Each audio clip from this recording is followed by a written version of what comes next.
Man, it's dark in here.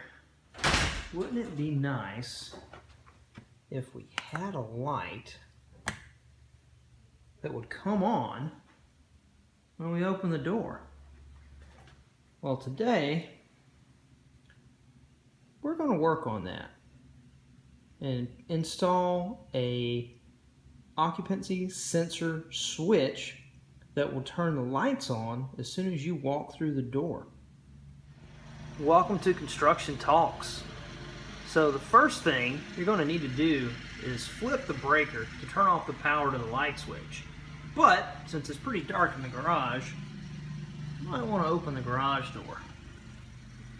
Let's see here. Garage lighting. Boom. Lights off. That should do it. Let's get started. So I got this motion sensor at Lowe's for about 20 bucks. And should be fairly easy to install, just like a light switch. This one has two settings. You can do occupancy mode, so basically you walk into a room, it senses you, turn the lights on, and then when you leave it knows you're not there and it turns the lights off. It also has a setting called vacancy mode. This means you manually turn the lights on, and then if you just leave them on, it'll sense you're not there and turn the lights off. So what we've got to do is come over here to our light switch, take the plate off, and we're going to take off this right light switch and install our motion sensor. Note to self, if you got a pair of shears, it'll make this a little easier to get into. Apparently this is constructed out of some new indestructible plastic. So let's see if these shears can make some short work. Oh yes, the shears made short work of that. Let's take a look and see what's inside. So we have our switch and sensor.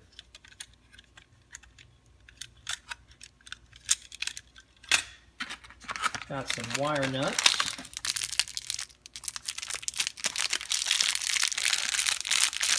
A few screws. And some instructions. I'll read those and let you guys know what they say. Well, this looks straightforward enough. We're going to turn the power off at the breaker, which we've already done. We're going to connect the sensor by the wiring diagram, black to black, ground, green, and bare to the ground in the wall. And we're going to turn it back on and see if it works. And then if it does, put our wall plate back on, and then it gives us some instructions for some testing and custom settings we'll go over later. To save some time, I just went ahead and used a flathead screwdriver. I took our plate off. I unscrewed our light switch out of the box. Now let's take a look and see what we have in here. So we do have our two black wires and our ground that are needed. So I will get to work and disassemble those and put in our motion sensor and show you guys what that looks like. Okay, something worth noting. See these little slats here? This is to get the wire to release. I don't know if you can read that. Press in slat to release wire. So basically there's like a little, for lack of a better term, lever in there. And you press that and you have to hold it down while you pull the wire out because the wire locks in, at least on this this brand of switch.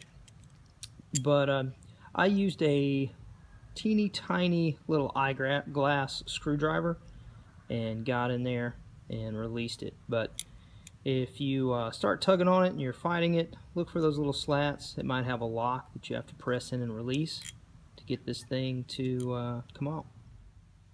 So there is the wired product. Got my wire nuts on there. Everything is wired up. We just got to push it back in the box and test it out, see if it works. All right, we've got it installed. It's getting a little dark in here, so I had to turn my light on. I had to leave it a little loose on the bottom down here because you see the regular light switch has tabs that can kind of lock it in place and fur it out.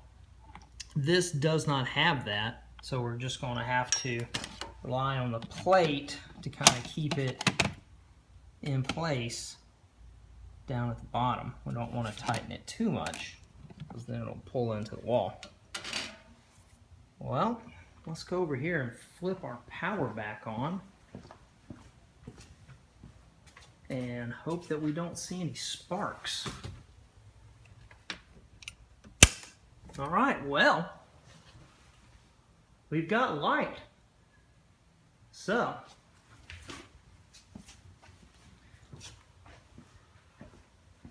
let's get over here and check out some of the settings. So we've got a few modes here. Press and hold the button. The sensor will flash the corresponding number of times for what you're trying to do. So the first one we have is a timeout.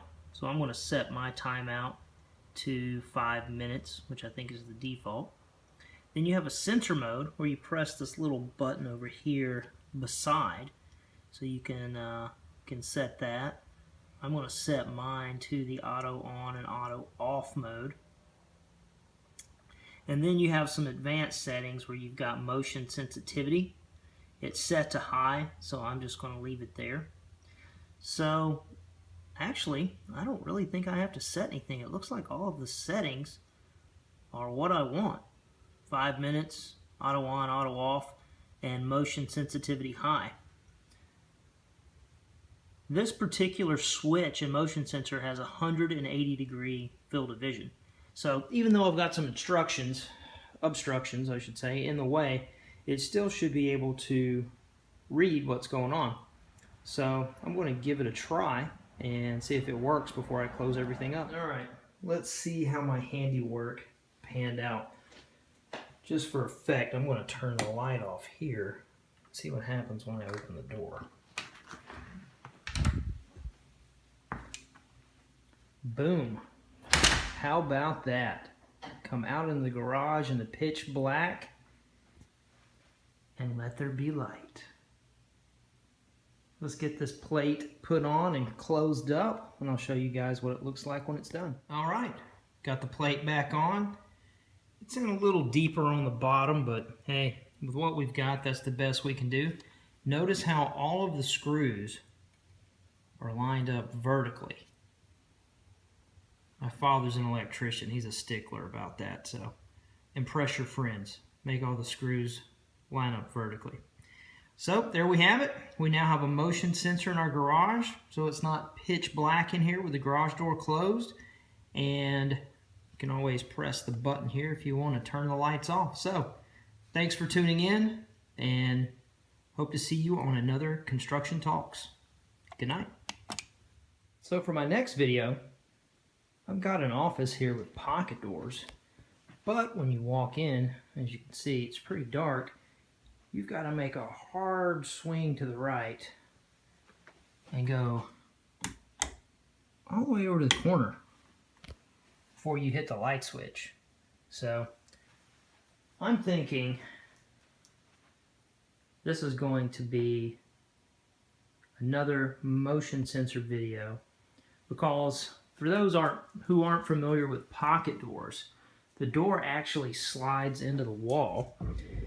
And they didn't frame this out with a 2x6. They only used a 2x4 framing, and then they built it out with 2 half-inch pieces of drywall. But the door actually goes back to here.